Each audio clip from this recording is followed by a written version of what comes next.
दोस्तों, legal and legal में वापिस आपका स्वागत है। किसी व्यक्ति द्वारा आपको दिया गया चेक कई बार बाउंस हो जाता है, अनदरत हो जाता है, उसका भुगतान आपको नहीं मिल पाता है। बाउंस होने के बहुत सारे कारण होते हैं, जिसमें सबसे मुख्य कारण फंड इंसफिशियंट होता है। लेकिन फंड इंसफिशियंट के ही कारण चेक बाउंस नहीं होते। इसके अलावा और भी 20 से ज्यादा कारण हैं जिनकी वजह से आपका चेक जो आपके हाथ में है बाउंस हो जाता है, या जो चेक आपको सीधे ना बाउंस हो सकता है। जैसे अकाउंट मिसमैच होना एक कारण है, ओवर राइटिंग होना एक कारण है, या चेक का कटा फटा होना, या चेक की फिगर मैच ना करना, शब्दों में और अंकों में जो आपने अमाउंट लिखा है वो मैच ना करना, या डेट निकल जाना। बहुत से इस तरह के कारण। हाल ही में दिल्ली उच्च न्यायालय के सामने एक मामला ऐसा भी आया जहां पर चेक इसलिए बाउंस हो गया क्योंकि ड्राइवर का अकाउंट सीजीएचसी द्वारा फ्रीज कर दिया गया था। हालांकि चेक बाउंस होने का कारण फंड इनसफिशिएंट लिखा हुआ दिया गया, लेकिन ड्राइवर का कहना यह था कि फंड इंसफिशिएंट इसलिए हो गया क्योंकि उसका खाता सीजीएसटी द्वारा फ्रीज कर दिया गया था। जिस पर दिल्ली उच्च न्यायालय ने कहा कि ऐसी दशा में ड्राइवर के विरुद्ध 138 एनआई एक्ट अटैक नहीं होता, और उन्होंने मजिस्ट्रेट द्वारा दिए गए आदेश को सही करार दिया।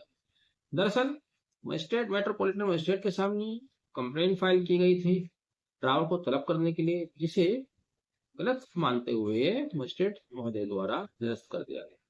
जिसको मामला ये दिल्ली उच्च न्यायालय पहुंचा। दिल्ली उच्च न्यायालय के समक्ष क्रिमिनल पेटिशन संख्या 1326 सन 2025 Best Bulwell private limited versus RD shares के नाम से आई।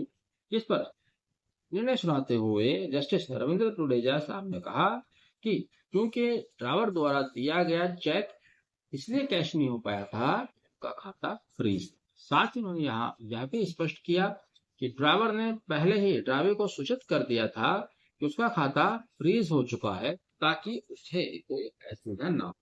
उसके बाद भी उन्होंने उस चेक को प्रेजेंट किया। चेक प्रेजेंट किया और चेक बाउंस हो जाता है। जैसा कि मैंने शुरू में बताया कि हालांकि कारण लिखा हुआ आता है अकाउंट में अमाउंट इनसफिशियंट, जिस पर ड्राइवर का तथ्य यही था, उसका कहना ये था कि मुझे अपना अकाउंट उस समय मेंटेन नहीं कर पाया जिस समय चेक प्रेजेंट किया गया था, क्योंकि उसका खाता फ्रीज कर दिया गया था सीजीएसटी के द्वारा।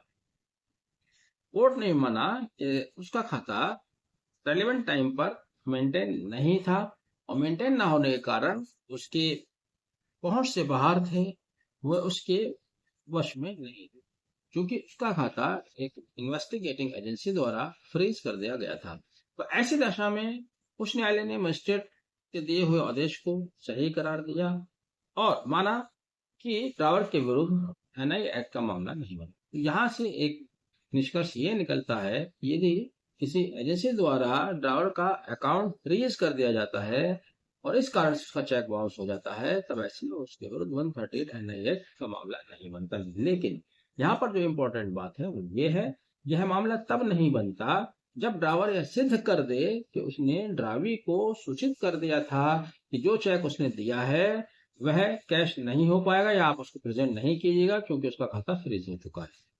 हाँ, अगर ड्राइवर अकाउंट फ्रीज होने के बाद भी चेक देता है, मैं समझता हूँ वहां पर लोगों को चौर आना चाहिए। ऐसी दशा में उसके विरुद्ध 138 एनआई एक्ट का मामला बनना चाहिए। आपने वीडियो आखिर तक देखा, पसंद आए तो आगे पहुंचाइएगा। Thank you.